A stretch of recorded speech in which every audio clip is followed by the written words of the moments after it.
une salle obscure d'une province française. Nous sommes dans les années 30 et le cinéma paroissial nous propose une excursion aux antipodes. C'est un missionnaire, le père Alphonse Rouel, qui a réalisé ces images muettes qui nous parlent d'une colonie lointaine. Installé à la mission de Loiret à Enghien, il va promener sa caméra sur pied à travers une Calédonie qui ne compte alors que 30 000 habitants. Dans ce film, intitulé La colonie, on va mettre en exergue la beauté des paysages et présenter les caractéristiques de ces terres australes françaises.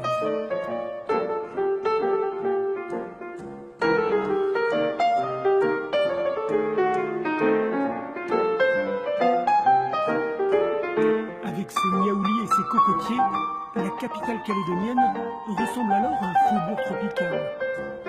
Difficile de retrouver tous ces liens. Voici la caserne Galipas-Bosque, l'avenue de la Victoire, où s'imposait le monument aux morts. Sur la droite, la future bibliothèque bernienne.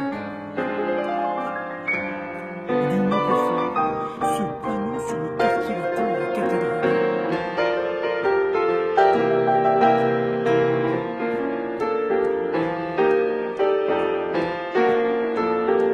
À gauche, la belle Moselle, pas encore venue.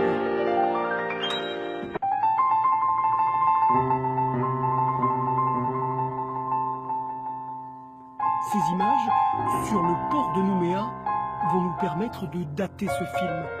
Pas précisément, mais l'Espérance, ce cargo mixte des messageries maritimes, assurait la liaison Dunkerque-Nouméa via le canal de Panama de juin 31 à 1933.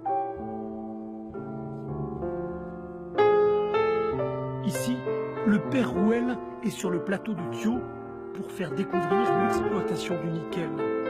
À coups de pics, de pelles et de pioches, les travailleurs asiatiques vont s'y user le corps et l'âme pour envoyer à Nouméa le minerai qui sera transformé en métal.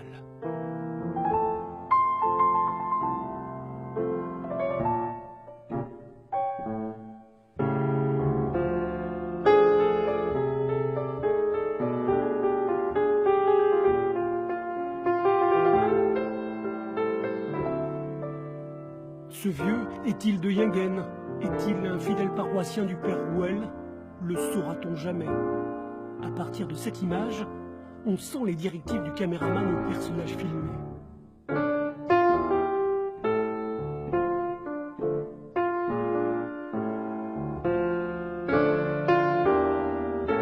Voici une autre mise en scène symptomatique de l'époque coloniale.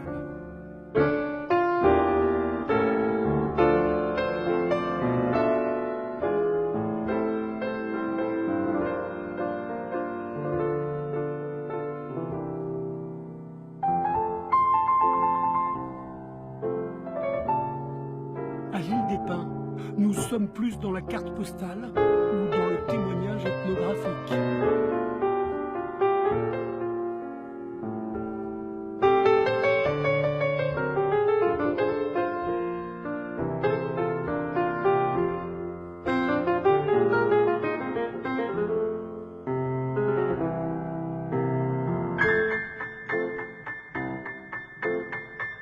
À l'assaut du cocotier, le cliché qui rapporte auprès des spectateurs métropolitains. Une histoire à la noix de coco, diront certains.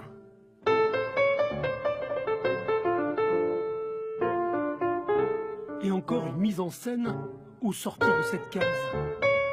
Tout cela pour mettre en avant l'œuvre des missionnaires maristes et sans doute recueillir des fonds en métropole pour sauver ces âmes du bout du monde.